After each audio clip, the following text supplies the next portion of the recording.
ನಮಸ್ಕಾರ ಸ್ನೇಹಿತರೆ, Kannada jobs corner YouTube ಚಾನೆಲ್ಗೆ ಎಲ್ಲರಿಗೂ ಸ್ವಾಗತ. CFTRI ಮೈಸೂರಿನಲ್ಲಿ ವಿವಿಧ ಹುದ್ದೆಗಳ ಒಂದು ನೇಮಕಾತಿಗೆ ಸಂಬಂಧಪಟ್ಟಂತೆ ಆನ್ಲೈನ್ ಮೂಲಕ ಅರ್ಜಿಯನ್ನ ಆಹ್ವಾನಿಸಲಾಗಿರುವಂತದ್ದು. ಇನ್ನು ಯಾವ್ಯಾವ ಹುದ್ದೆಗಳಿವೆ, ಎಷ್ಟೆಷ್ಟು ಹುದ್ದೆಗಳು ಖಾಲಿ ಇರುವಂತದ್ದು, ಏಜ್ ಲಿಮಿಟ್, ಎಜುಕೇಶನಲ್ ಕ್ವಾಲಿಫಿಕೇಶನ್ ಹಾಗೂ ಸೆಲೆಕ್ಷನ್ ಪ್ರೊಸೀಜರ್ ಬಗ್ಗೆ ಈ ಒಂದು ವಿಡಿಯೋದಲ್ಲಿ ಮುಂದೆ ನೋಡ್ತಾ ಹೋಗೋಣ. ನಮ್ಮ ಚಾನೆಲ್ ಅನ್ನ ಯಾರಾದ್ರೂ ಹೊಸದಾಗಿ ನೋಡ್ತಾ ಇದ್ರೆ ಸಬ್ಸ್ಕ್ರೈಬ್ ಮಾಡಿ ಹಾಗೂ ಪಕ್ಕದಲ್ಲೇ ಇರುವಂತಹ ಬೆಲ್ ಬಟನ್ ಅನ್ನ ಕ್ಲಿಕ್ ಮಾಡಿ. ಇನ್ನು CFTRI ನಲ್ಲಿ ಸೆಕ್ರೆಟರಿಯೇಟ್ ಅಸಿಸ್ಟೆಂಟ್ ಮತ್ತು ಜೂನಿಯರ್ ಸ್ಟೆನೋಗ್ರಾಫರ್ ಹುದ್ದೆಗಳ ಒಂದು ನೇಮಕಾತಿಗೆ ಸಂಬಂಧಪಟ್ಟಂತೆ ಆನ್ಲೈನ್ ಮೂಲಕ ಅರ್ಜಿಯನ್ನ ಆಹ್ವಾನಿಸಲಾಗಿರುವಂತದ್ದು.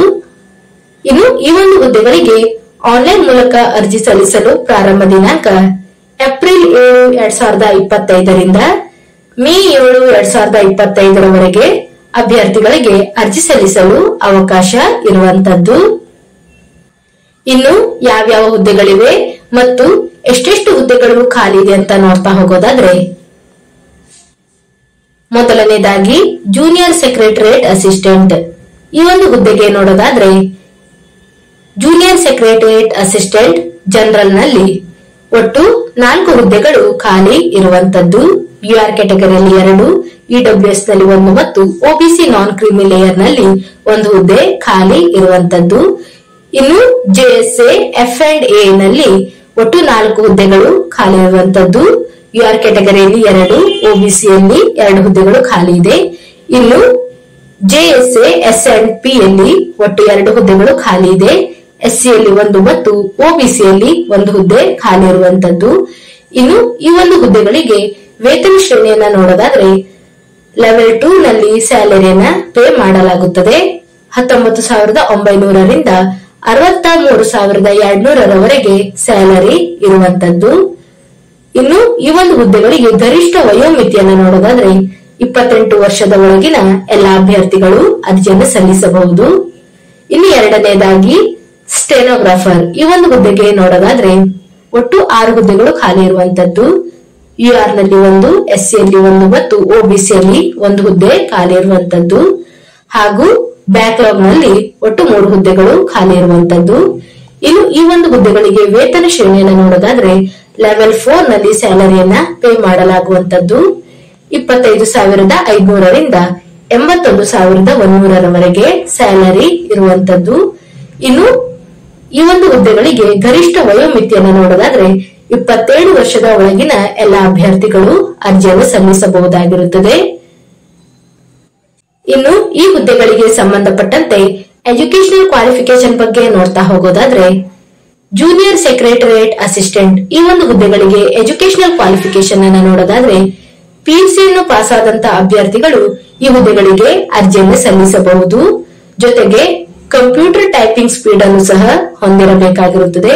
ಇದಕ್ಕೆ ಸಂಬಂಧಪಟ್ಟಂತೆ ಟೈಪಿಂಗ್ ಸ್ಪೀಡ್ ಟೆಸ್ಟ್ ಅನ್ನು ಸಹ ನಡೆಸಲಾಗುವಂತದ್ದು. ಇನ್ನು ಟೈಪಿಂಗ್ ಸ್ಪೀಡ್ ಟೆಸ್ಟ್ ಬಗ್ಗೆ ನೋಡೋದಾದ್ರೆ, ಇಂಗ್ಲಿಷ್ ನಲ್ಲಿ computer typing speed 35 words per minutes ಇರಬೇಕಾಗಿರುತ್ತದೆ.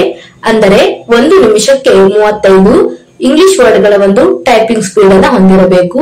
ಇನ್ನು ಹಿಂದಿಯಲ್ಲಿ ನೋಡೋದಾದ್ರೆ 30 ವರ್ಡ್ಸ್ ಪರ್ ಮಿನಿಟ್ ಇರಬೇಕಾಗಿರುವಂತದ್ದು.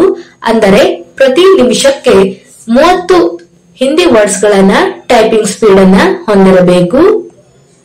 ಇನ್ನು ಒಂದು ಕ್ವಾಲಿಫಿಕೇಶನ್ ಅನ್ನು ಸಹ ನೀಡಿರುವಂತದ್ದು. SSLC ನಂತರ 3 ವರ್ಷಗಳ ಒಂದು ಡಿಪ್ಲೊಮಾ ಕೋರ್ಸ್ ಅನ್ನ ಮಾಡಿರುವಂತಹ ಅಭ್ಯರ್ಥಿಗಳು ಸಹ ಈ ಒಂದು ಹುದ್ದೆಗಳಿಗೆ ಅರ್ಜಿಯನ್ನು ಸಲ್ಲಿಸಬಹುದಾಗಿರುತ್ತದೆ. ಇನ್ನು ಮುಂದೆ ನೋಡೋದಾದ್ರೆ, ಜೂನಿಯರ್ ಸ್ಟೆನೋಗ್ರಾಫರ್ ಈ ಒಂದು ಹುದ್ದೆ ಬಗ್ಗೆ ನೋಡೋದಾದ್ರೆ, ಎಜುಕೇಶನಲ್ ಕ್ವಾಲಿಫಿಕೇಶನ್ ಅನ್ನು ನೋಡೋಣ.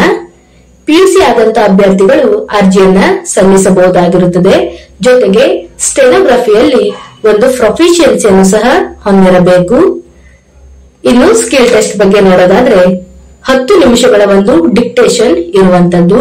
ಇನ್ನು ಡಿಕ್ಟೇಷನ್ ಹಿಂದಿ ಅಥವಾ ಇಂಗ್ಲಿಷ್ ನಲ್ಲಿ ನಡೆಯುತ್ತದೆ. ಇನ್ನು ಡಿಕ್ಟೇಷನ್ ಇನ ಸ್ಪೀಡ್ ಅನ್ನು ನೋಡೋದಾದ್ರೆ 80 ವರ್ಡ್ಸ್ ಪರ್ ಮಿನಿಟ್ ಒಂದು ಸ್ಪೀಡ್ ಇರುವಂತದ್ದು. ಜೊತೆಗೆ ಇಂಗ್ಲಿಷಿಗೆ 50 ನಿಮಿಷಗಳ ಒಂದು ಟ್ರಾನ್ಸ್ಕ್ರಿಪ್ಷನ್ ಅನ್ನು ನೀಡಲಾಗುತ್ತದೆ ಮತ್ತು ಹಿಂದಿಗೆ ಒಂದು 65 ನಿಮಿಷಗಳವರೆಗೆ ಒಂದು ಟ್ರಾನ್ಸ್ಕ್ರಿಪ್ಷನ್ ಅನ್ನು ಸಹ ನೀಡಲಾಗುವಂತದ್ದು.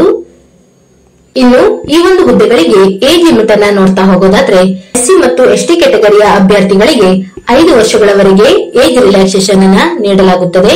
ಇನ್ನು ಒಬಿಸಿ ನಾನ್ ಕ್ರೀಮಿ ಲೇಯರ್ ಅಭ್ಯರ್ಥಿಗಳಿಗೆ 3 ವರ್ಷಗಳವರೆಗೆ ಏಜ್ ರಿಲ್ಯಾಕ್ಸೇಷನ್ ಅನ್ನ ನೀಡಲಾಗುವಂತದ್ದು.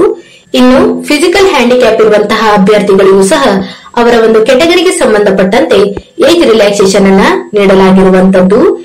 ಇನ್ನು ಎಕ್ಸ್ ಸರ್ವಿಸ್ ಮೆನ್ ಗಳಿಗೂ ಸಹ ಅವರ ಒಂದು ಕೆಟಗರಿಗೆ ಸಂಬಂಧಪಟ್ಟಂತೆ ಒಂದು ರಿಲ್ಯಾಕ್ಸೇಷನ್ ಅನ್ನ ನೀಡಲಾಗಿದೆ.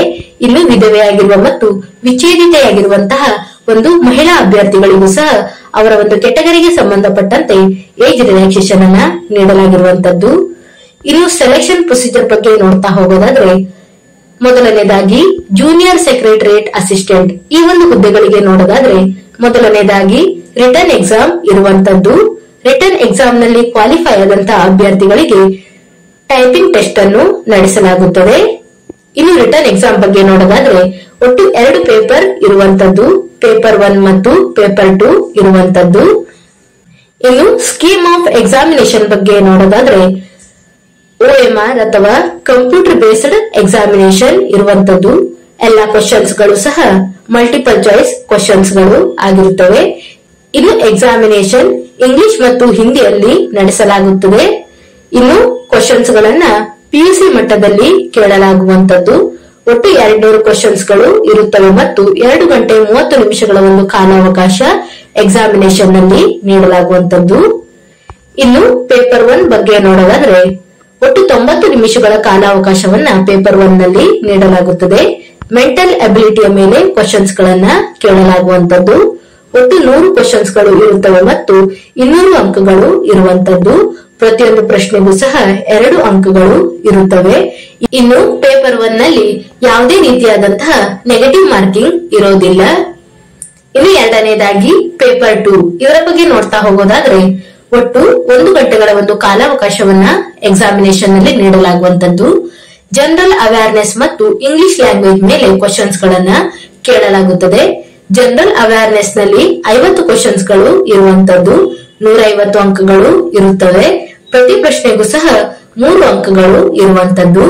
ಇನ್ನು ಇಲ್ಲಿ ಪ್ರತಿಯೊಂದು ತಪ್ಪಾದ ಉತ್ತರಕ್ಕೂ 1 ಅಂಕ ನೆಗೆಟಿವ್ ಮಾರ್ಕಿಂಗ್ ಇರುವಂತದ್ದು. ಇನ್ನು ಇಂಗ್ಲಿಷ್ ಲ್ಯಾಂಗ್ವೇಜ್ ಮೇಲೆ 50 ಕ್ವಶನ್ಸ್ ಗಳನ್ನ ಕೇಳಲಾಗುತ್ತದೆ ಮತ್ತು 150 ಅಂಕಗಳು ಇರುವಂತದ್ದು. ಪ್ರತಿಯೊಂದು ಪ್ರಶ್ನೆಗೂ ಸಹ 3 ಅಂಕ ಇರುವಂತದ್ದು. ಇನ್ನು ನೆಗೆಟಿವ್ ಮಾರ್ಕಿಂಗ್ ಬಗ್ಗೆ ನೋಡೋದಾದ್ರೆ ಪ್ರತಿಯೊಂದು ತಪ್ಪಾದ ಉತ್ತರಕ್ಕೂ ಸಹ 1 ಅಂಕ ಕಳೆಯಲಾಗುವಂತದ್ದು. ಇನ್ನು ಟೈಪಿಂಗ್ ಟೆಸ್ಟ್ ಬಗ್ಗೆ ನೋಡೋದಾದ್ರೆ ಟೈಪಿಂಗ್ ಟೆಸ್ಟ್ ನಲ್ಲಿ 10 ನಿಮಿಷಗಳ ಕಾಲಾವಕಾಶ ಇರುವಂತದ್ದು. ಇನ್ನು ಇಂಗ್ಲಿಷ್ ಟೈಪಿಂಗ್ ನಲ್ಲಿ 35 ವರ್ಡ್ಸ್ ಪರ್ ಮಿನಿಟ್ಸ್ ಇರುವಂತದ್ದು. ಅಂದರೆ ಪ್ರತಿ 1 ನಿಮಿಷಕ್ಕೆ 35 ವರ್ಡ್ ಗಳನ್ನ ಟೈಪಿಂಗ್ ಮಾಡಬೇಕಾಗಿರುತ್ತದೆ. ಇನ್ನು ಹಿಂದಿ ಟೈಪಿಂಗ್ ನಲ್ಲಿ ನೋಡೋದಾದ್ರೆ 30 ವರ್ಡ್ಸ್ ಪರ್ ಮಿನಿಟ್ಸ್ ಇರುತ್ತದೆ. ಅಂದರೆ ಪ್ರತಿ ನಿಮಿಷಕ್ಕೆ 30 ವರ್ಡ್ ಗಳನ್ನ ಟೈಪಿಂಗ್ ಮಾಡುವಂತ ಸಾಮರ್ಥ್ಯವನ್ನ ಹೊಂದಿರಬೇಕಾಗಿರುತ್ತದೆ. ಇನ್ನು ಪೇಪರ್ 1, ಪೇಪರ್ 2 ಮತ್ತು ಟೈಪಿಂಗ್ ಟೆಸ್ಟ್ ನಲ್ಲಿ ಕ್ವಾಲಿಫೈ ಆದಂತಹ ಅಭ್ಯರ್ಥಿಗಳನ್ನ ಫೈನಲ್ ಸೆಲೆಕ್ಷನ್ ಮಾಡಲಾಗುವಂತದ್ದು. ಇನ್ನು ಜೂನಿಯರ್ ಸ್ಟೆನೋಗ್ರಾಫರ್ ಈ ಒಂದು ಹುದ್ದೆಗೆ ಸಂಬಂಧಪಟ್ಟಂತೆ ಸ್ಕೀಮ್ ಆಫ್ ಎಕ್ಸಾಮಿನೇಷನ್ ಬಗ್ಗೆ ನೋಡೋದಾದ್ರೆ ಮೊದಲನೇದಾಗಿ ರಿಟರ್ನ್ ಎಕ್ಸಾಮಿನೇಷನ್ ನಡೆಸಲಾಗುತ್ತದೆ. ನಂತರ ಸ್ಟೆನೋಗ್ರಫಿ ಟೆಸ್ಟ್ ಅನ್ನು ಸಹ ನಡೆಸಲಾಗುವಂತದ್ದು. ಇನ್ನು ಮೊದಲನೇದಾಗಿ ರಿಟರ್ನ್ ಎಕ್ಸಾಮಿನೇಷನ್ ಬಗ್ಗೆ ನೋಡೋದಾದ್ರೆ ಎಕ್ಸಾಮಿನೇಷನ್ OMR ಅಥವಾ ಕಂಪ್ಯೂಟರ್ ಬೇಸ್ಡ್ ಎಕ್ಸಾಮಿನೇಷನ್ ಇರುವಂತದ್ದು. ಎಲ್ಲವೂ ಸಹ ಮಲ್ಟಿಪಲ್ ಚಾಯ್ಸ್ ಕ್ವಶನ್ಸ್ ಗಳು ಇರುತ್ತವೆ. ಇನ್ನು ಎಕ್ಸಾಮಿನೇಷನ್ ಅನ್ನ ಇಂಗ್ಲಿಷ್ ಮತ್ತು ಹಿಂದಿಯಲ್ಲಿ ನಡೆಸಲಾಗುವಂತದ್ದು. PUC ಮಟ್ಟದಲ್ಲಿ ಕ್ವಶನ್ಸ್ ಗಳನ್ನ ಕೇಳಲಾಗುತ್ತದೆ. ಒಟ್ಟು 200 ಕ್ವಶನ್ಸ್ ಗಳು ಇರುವಂತದ್ದು ಮತ್ತು 2 ಗಂಟೆಗಳ ಒಂದು ಕಾಲಾವಕಾಶವನ್ನ ಎಕ್ಸಾಮ್ ನಲ್ಲಿ ನೀಡಲಾಗುವಂತದ್ದು. ಇನ್ನು ಯಾವ್ಯಾವ ವಿಷಯಗಳ ಮೇಲೆ ಎಷ್ಟೆಷ್ಟು ಕ್ವಶನ್ಸ್ ಗಳನ್ನ ಕೇಳಲಾಗುತ್ತದೆ ಅಂತ ನೋಡೋದಾದ್ರೆ ಜನರಲ್ ಇಂಟೆಲಿಜೆನ್ಸ್ ಮತ್ತು ರೀಸನಿಂಗ್ ಮೇಲೆ ಒಟ್ಟು 50 ಕ್ವಶನ್ಸ್ ಗಳನ್ನ ಕೇಳಲಾಗುತ್ತದೆ. 50 ಅಂಕಗಳು ಇರುವಂತದ್ದು. 0.25 ನೆಗೆಟಿವ್ ಮಾರ್ಕಿಂಗ್ ಇರುತ್ತದೆ. ಜನರಲ್ ಅವೇರ್ನೆಸ್ ಮೇಲೆ 50 ಕ್ವಶನ್ಸ್ ಗಳು ಇರುತ್ತವೆ ಮತ್ತು 50 ಅಂಕಗಳು ಇರುವಂತದ್ದು. 0.25 ನೆಗೆಟಿವ್ ಮಾರ್ಕಿಂಗ್ ಇರುವಂತದ್ದು. ಇನ್ನು ಇಂಗ್ಲಿಷ್ ಲ್ಯಾಂಗ್ವೇಜ್ ಮತ್ತು ಕಂಪ್ರೆಷನ್ ಬಗ್ಗೆ ಒಟ್ಟು 100 ಕ್ವಶನ್ಸ್ ಗಳು ಇರುತ್ತವೆ ಮತ್ತು 100 ಅಂಕ ಇರುವಂತದ್ದು. 0.25 ನೆಗೆಟಿವ್ ಮಾರ್ಕಿಂಗ್ ಇರುತ್ತದೆ. ಇನ್ನು ಸ್ಟೆನೋಗ್ರಫಿ ಟೆಸ್ಟ್ ಬಗ್ಗೆ ನೋಡೋದಾದ್ರೆ ಇಂಗ್ಲಿಷ್ನಲ್ಲಿ ಟ್ರಾನ್ಸ್ಕ್ರಿಪ್ಷನ್ಗೆ 50 ನಿಮಿಷಗಳ ಒಂದು ಕಾಲಾವಕಾಶವನ್ನ ನೀಡಲಾಗುತ್ತದೆ. ಇನ್ನು ಹಿಂದಿಯಲ್ಲಿ ಟ್ರಾನ್ಸ್ಕ್ರಿಪ್ಷನ್ಗೆ 65 ನಿಮಿಷಗಳ ಒಂದು ಕಾಲಾವಕಾಶವನ್ನ ನೀಡಲಾಗುವಂತದ್ದು. ಇನ್ನು ಅಭ್ಯರ್ಥಿಗಳು ರಿಟರ್ನ್ ಎಕ್ಸಾಮ್ ಮತ್ತು ಸ್ಟೆನೋಗ್ರಫಿ ಟೆಸ್ಟ್ ನಲ್ಲಿ ಕ್ವಾಲಿಫೈ ಆದಂತಹ ಅಭ್ಯರ್ಥಿಗಳನ್ನ ಫೈನಲ್ ಸೆಲೆಕ್ಷನ್ ಮಾಡಲಾಗುವಂತದ್ದು. ಇನ್ನು ಮುಂದೆ ನೋಡೋದಾದ್ರೆ ಅರ್ಜಿಯನ್ನು ಸಲ್ಲಿಸುವಂತಹ ಪ್ರಕ್ರಿಯೆ ಬಗ್ಗೆ ನೋಡೋದಾದ್ರೆ ಅಭ್ಯರ್ಥಿಗಳು ಆನ್ಲೈನ್ ಮೂಲಕ ಅರ್ಜಿಯನ್ನ ಸಲ್ಲಿಸಬೇಕಾಗಿರುವಂತದ್ದು. cftri.res.in ಅಥವಾ recruitment.cftri.res.in ಈ ಒಂದು ವೆಬ್ಸೈಟ್ ಮುಖಾಂತರ ಅಭ್ಯರ್ಥಿಗಳು ಆನ್ಲೈನ್ ಮೂಲಕ ಅರ್ಜಿಯನ್ನ ಸಲ್ಲಿಸಬಹುದಾಗಿರುತ್ತದೆ. ಇನ್ನು ಅಪ್ಲಿಕೇಶನ್ ಫೀಸ್ ಬಗ್ಗೆ ನೋಡೋದಾದ್ರೆ ಅಭ್ಯರ್ಥಿಗಳಿಗೆ 500 ರೂಪಾಯಿ ಅಪ್ಲಿಕೇಶನ್ ಫೀಸ್ ಇರುವಂತದ್ದು. ಆನ್ಲೈನ್ ಮುಖಾಂತರ ಅಪ್ಲಿಕೇಶನ್ ಫೀಸ್ ಅನ್ನ ಪೇಮೆಂಟ್ ಮಾಡಬೇಕಾಗಿರುವಂತದ್ದು.